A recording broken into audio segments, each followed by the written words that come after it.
Hello, welcome to the 14th lecture. So the thing that you see in the screen is basically the most important part of the Koray's framework.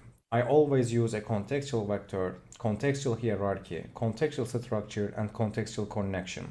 When it comes to semantics, everything that you see, they are always about actually the context. So basically, the first thing that I do is taking the search query terms. Then from these queries, I generate these questions. Then I give questions a kind of order, which means actually I prioritize them. Then I create a kind of hierarchy for these questions. Then I create a kind of structure. Basically here I explain you how you should be answering these questions.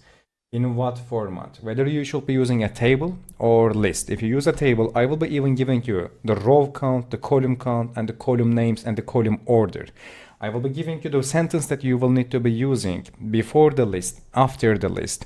I will need to even give you actually the image design that you will need to be using and the image alt tag, how many statistics or what kinds of researches that you should be putting there.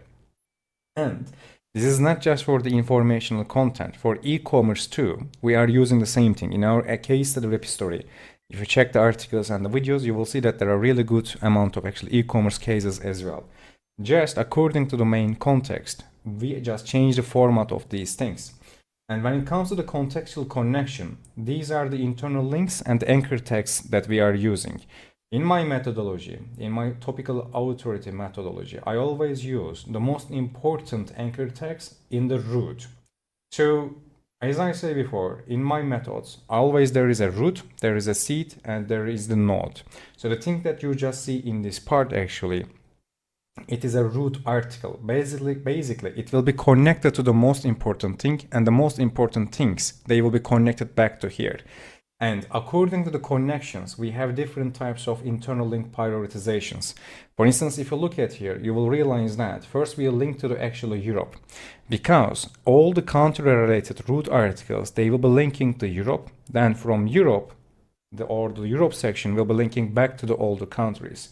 And this is where actually, after me at least, the specific project a little bit implemented things differently, because they have broken this structure. If you examine it, it will be better. Most of the time, if the structure is wrong, I use these type of colors. The red color in the contextual connection, it might signal two things. One is I put here the internal link, but this article brief is not ready yet, or the article is not written yet. Basically, it actually makes the SEO to remember to insert the internal link here by providing a contextual bridge between these two nodes, or it is skipped for now at least. And there are other types of colors that we will be talking about that too.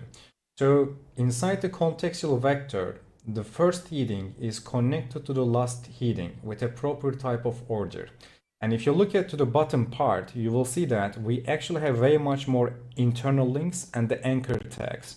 In my methods, I don't use that much boilerplate internal links. Most of the time, I put internal links to the main content so that they can actually have heavier weight inside for the crawlers, and also page rank flow, and also the relevance attribution.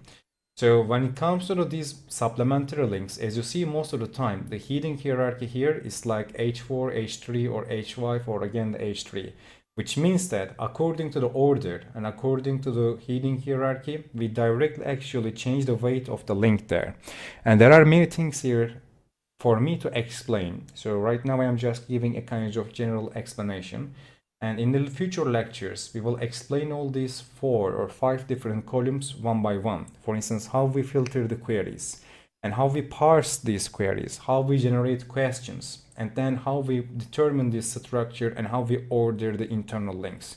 This is the most important part. Once you get it, the next step is just training the author and making them write these things, and you will get good amount of recordings in the future lectures for all these things.